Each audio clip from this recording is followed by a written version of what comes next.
Today is a day unlike any other on this channel, because even though we are checking out one of my absolute favorite things on this earth, a new 5150 amplifier, this 5150 treads where no other 5150 has 5150'd before. I just spit everywhere. Because this new offering from EVH is not only solid state, that's new, but it's also digital. That's very new. So today we are gonna put the brand new EVH 5153 6L6 Hypersonic to the test. Is this amplifier virtually indistinguishable from its tube counterpart? We can't really test that properly, and I'll explain why later in the video, but we're still gonna get plenty belligerent with it. Let's do it.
Alright guys, hope you're doing great out there today. If this is your first time here at my channel, my name's Kyle, and I love 5150s. And also, welcome to Belligerent Studios. What I do here is I take all sorts of awesome high-gain related guitar equipment, I record it with a simple setup, and I give you, that's when I should have pointed, the unprocessed audio on your end. So if you're into E-standard thrash riffs, dropsy hardcore riffs, and dudes that should be in bed by now, you're in the right place. Consider hitting the like button and subscribing on the way out so you don't miss any more of my stuff. Thanks!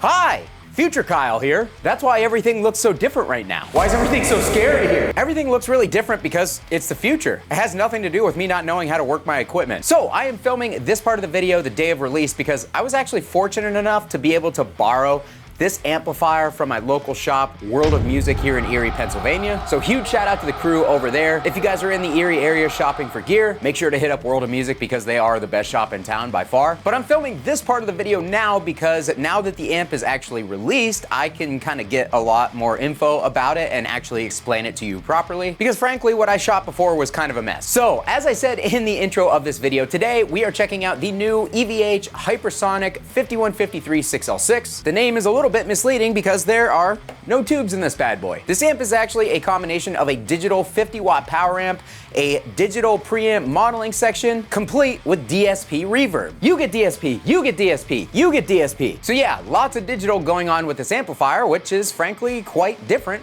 from every other 5150 ever made. This amp actually features the 3 channels from the 6L6 model, being the green, the blue, and the red channel. What kind of differentiates this thing as far as the features is that the green and blue channels no longer have shared EQ. We have fully concentric gain, volume, and EQ pots for the green and blue channel. That's a huge upgrade in my opinion. Another huge upgrade is that this amplifier has built-in gates for each individual channel. So you now have fully adjustable, fully independent noise gates. All of this is housed in a fully plywood cabinet with frankly what I believe to be one of the best speakers on the market right now, the Celestion G12 H30 Anniversary. It has MIDI functionality. It has 5-stage power attenuation. It has an XLR out complete with a cab sim bypass as well as 2 built-in cab and microphone simulations. Did I say it has 5-stage attenuation? It has an effects loop. If it didn't, that would be pretty wild. And all of this comes in at 39 pounds. Pretty awesome for a 1x12 guitar cabinet in a plywood combo with a real speaker. So all that sounds great. And honestly, this amplifier sounds awesome. It's a really, really good sounding amp. You'll hear that later in the video. I'm very impressed with it. Feel like EVH did a great job with the modeling, but I gotta say, and I'm sorry, Sweetwater sponsoring this video. This is not a reflection on Sweetwater. This is purely my opinion.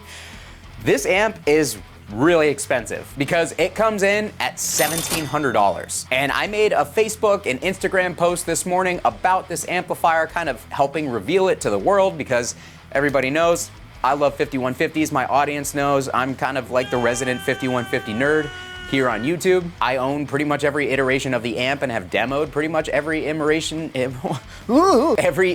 of the amp here on my channel in the 5 years that I've been doing this. So I am certainly not a 5150 or an EVH hater, but I straight up do not understand the pricing on this amplifier. And based on those social media posts that I made this morning about this amp, neither does anybody else. Like, honestly, I like what they're doing here. As a big tube amp guy, a guy who likes to play through a 4x12, as I'm getting older, I'm certainly appreciating the lighter weight options more, even though I'm not quite ready to use them yet. But there will probably be a day down the road when my testosterone levels are in the negative and I'm playing weak loser music much like you, that something like a 39-pound, 50-watt combo is gonna sound excellent. But frankly, with where we are with current technology, you could buy a good modeler and a good FR speaker. You could buy the EVH Hypersonic FR speaker, because that thing is only like $600 and some.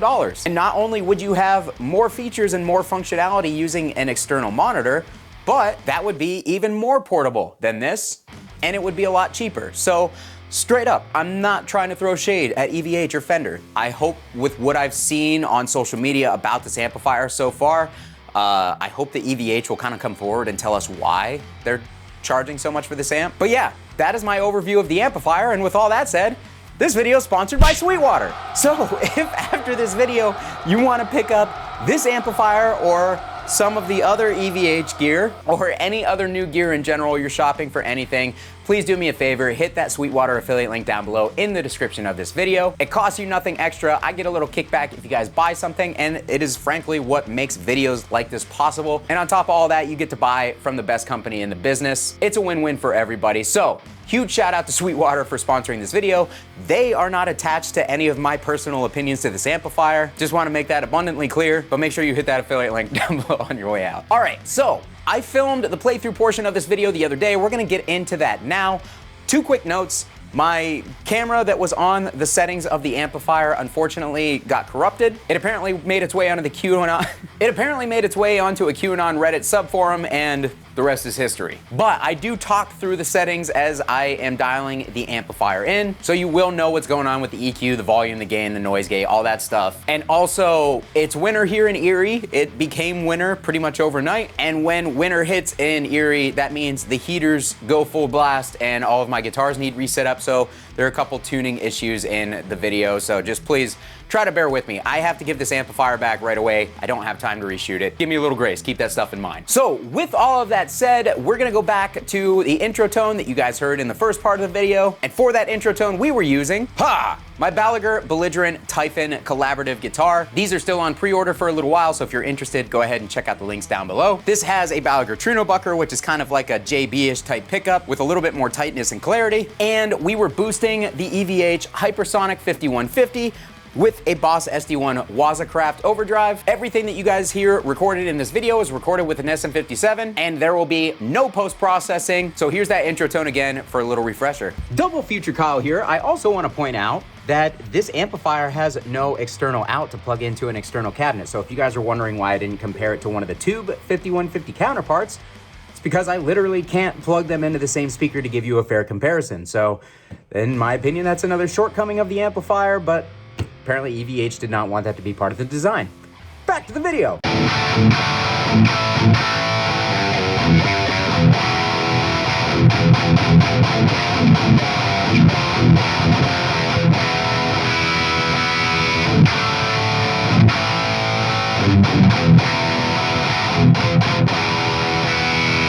All right, so let's go ahead and turn the boost off so you guys don't get mad at me. And let's dial in a tone without the boost.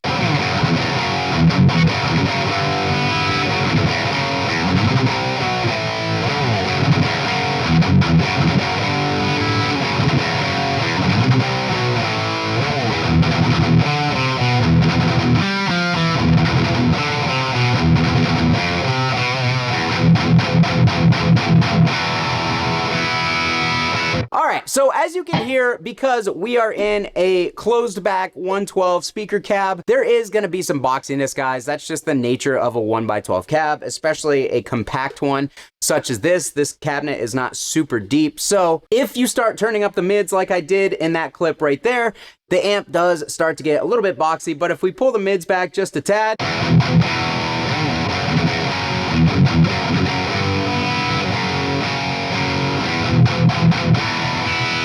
still a little bit boxy, but reducing the mids actually does clean that boxiness up a good bit. And I've found that keeping the mids under noon is where I really like this amplifier. So real quick, let's check out those disgusting cleans. Let's check out some Racist Uncle Rock clips. And then let's hit this thing with a whole bunch of different pickups to see how it reacts.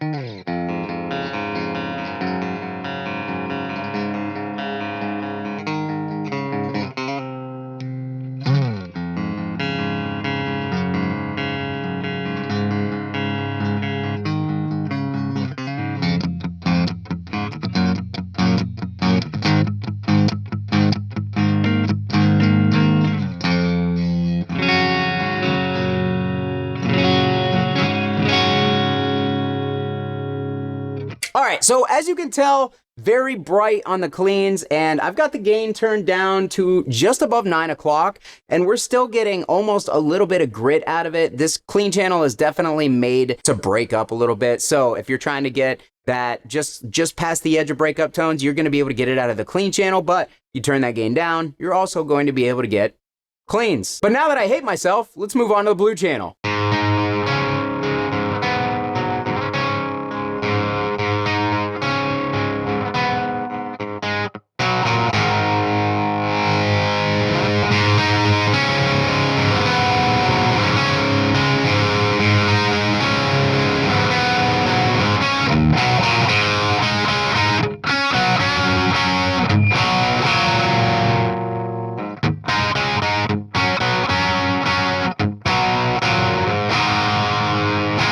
So as you can see, it responds nicely to the volume being rolled off. I had the gain down at 9 o'clock for that clip, and you guys still heard with my Heritage H150 custom core here. This has Heritage's PAF pickup in it, which is it's one of the lowest output humbuckers I've actually ever had, and it was still getting a whole lot of saturation. So blue channel is going to have a lot of gain on tap. And in order to get those crunch tones, if you want them only slightly broken up, you're probably gonna have to play with your volume a little bit.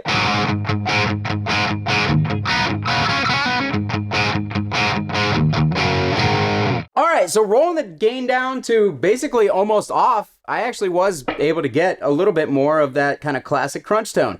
So let's move out of loser rock and into the heavier stuff. So we're dialing the gain up to noon, and I'm changing nothing else.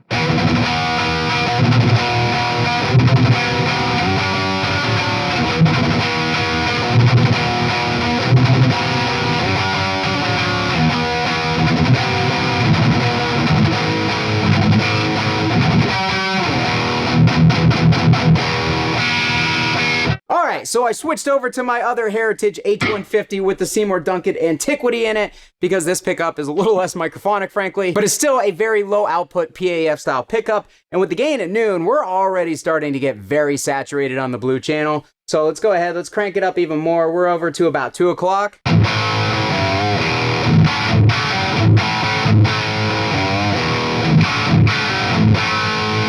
All right, so now that we have the gain higher, the bass is definitely pushing more, and the speaker is actually kind of flubbing out a little bit. I've also got the resonance fairly high, so let's turn both of those back just a tad.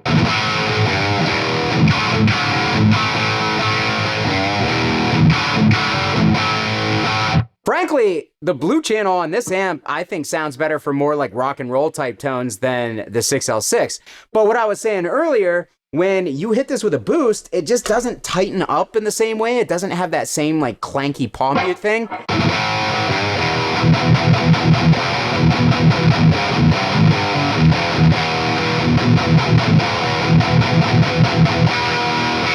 As you can see, like, it's a little bit more, I don't even know how to describe it, like smeary. Like the gain just kind of doesn't really like clank on those palm mutes like it does on the tube version. It kind of spreads out and saturates the low end a little bit more, if that makes any sense. So you're not going to be able to get the super tight percussive palm mutes that you do out of a boosted blue channel tube 6L6 version of this amplifier. But again, I think it kind of has its own strengths.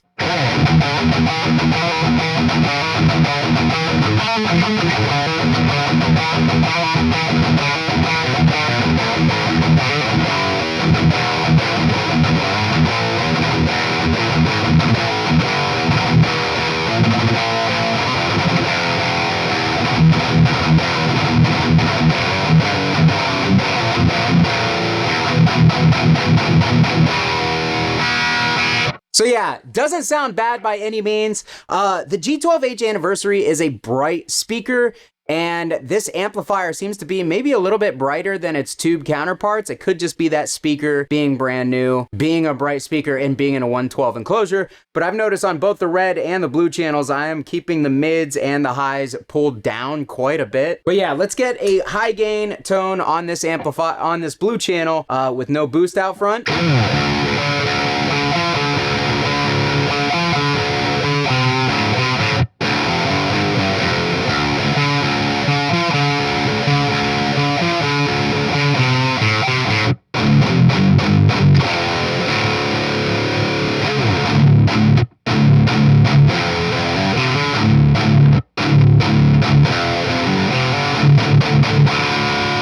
So yeah, very fat when you push the gain. The low end and the low mids just thicken up like quite a bit. So there is definitely a lot of versatility in the blue channel itself. Let's move over to the red channel. And on this red channel, I've had a gate on out front of the amp the whole time. Let's see if we can utilize the actual built-in gate.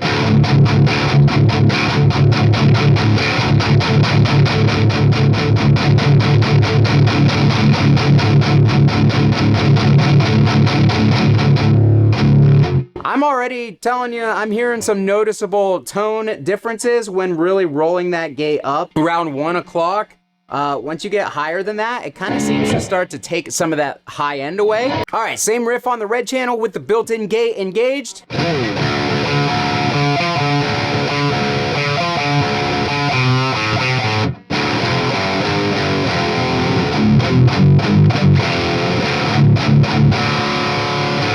All right, so if we kick in my gate that I had on out in front of the amplifier.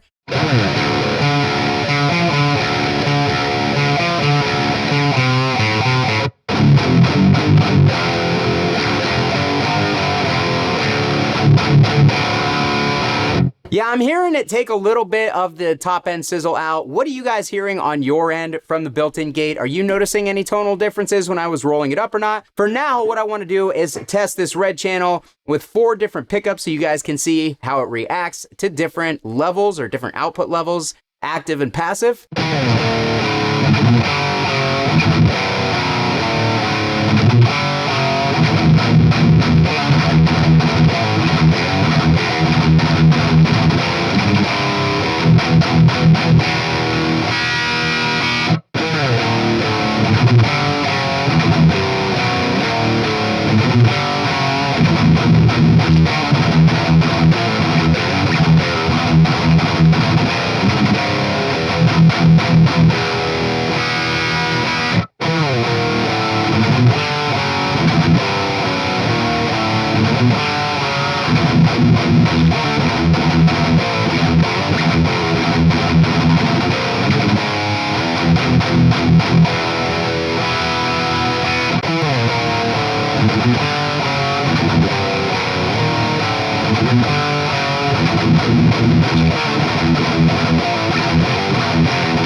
All right, guys, so I had noticeable differences between all 4 guitars here in the room.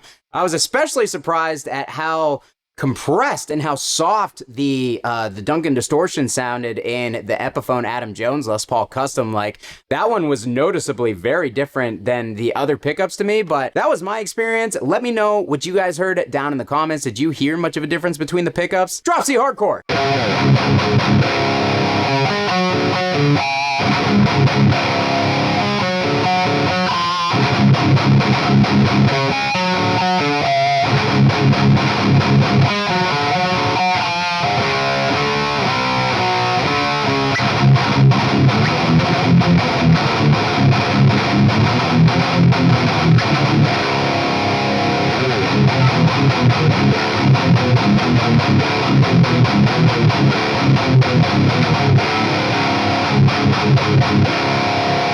Alright, so that was boosted with the Boss SD1 Wazacraft. When you don't boost this amplifier, it doesn't seem to saturate in the same way. It doesn't seem to quite have that, like, standard, and again, could be the speaker cabinet, could be the speaker itself. But it seems like, especially on the red channel, the saturation comes on a lot slower. So I'm actually just gonna crank the gain up a good bit. And same riff, no boost.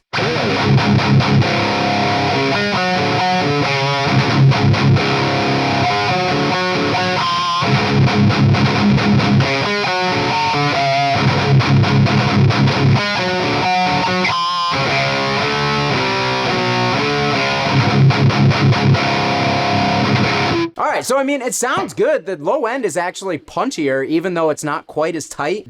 Hitting the front end of this amp with a boost seems to smear that low end just a little bit. Not nearly as bad on the red channel as on the blue channel, but it does react a little differently in that regard. But at the same time, you kind of need the overdrive to get that saturation level that you're used to out of this amplifier. At least that's my experience. That's my opinion so far. But either way, I'm pulling tones out of this amp that I like. But finally, let's test this baby with a baritone guitar and a very low tuning. Alright guys, I got my Gallagher Espada baritone here. We are tuned to, I believe, drop A sharp. We are going straight into the amplifier. Even though I've got the gain turned up quite a bit, it's not mushy. It's not like mushing out. It's not overly saturated. It actually has a lot of note clarity going on in the single notes. Here it is.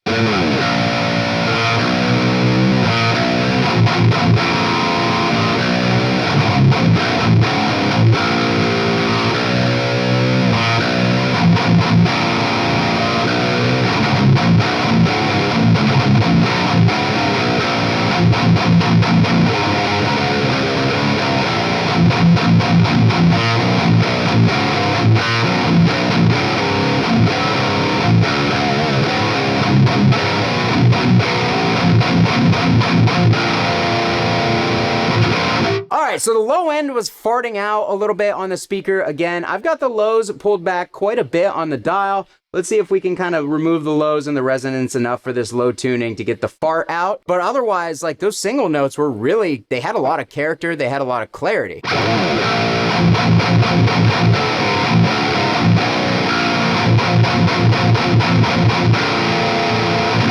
But again, if you're playing drop A sharp with super heavy palm mutes and a ton of saturation, 112 combo is probably not what you're going to use, but I figured I would show it to you guys because I knew that you guys would want to hear it. And because I suck, I forgot to film the outro or refilm the outro of this video. So let me know what you guys think about this amp. Let me know what you think about the price point. Am I way off base with basically everything I said in the beginning of the video? Let me know what you thought about the tones. Is this something you're interested in? Do you understand who this product is for? Whatever it is, leave it down below in the comments. And if you, again, are looking to pick any new gear up here in the near future, hit that Sweetwater affiliate link. Shout out to Sweetwater for sponsoring this video and for making it possible. Shout out to my friends over at World of Music for allowing me to borrow the amp and also making it possible. Really looking forward to seeing what you guys have to say on this one. But until next time, I'm getting out of here. Thanks so much for watching, guys. Kyle here again. We'll see you next time. Bye.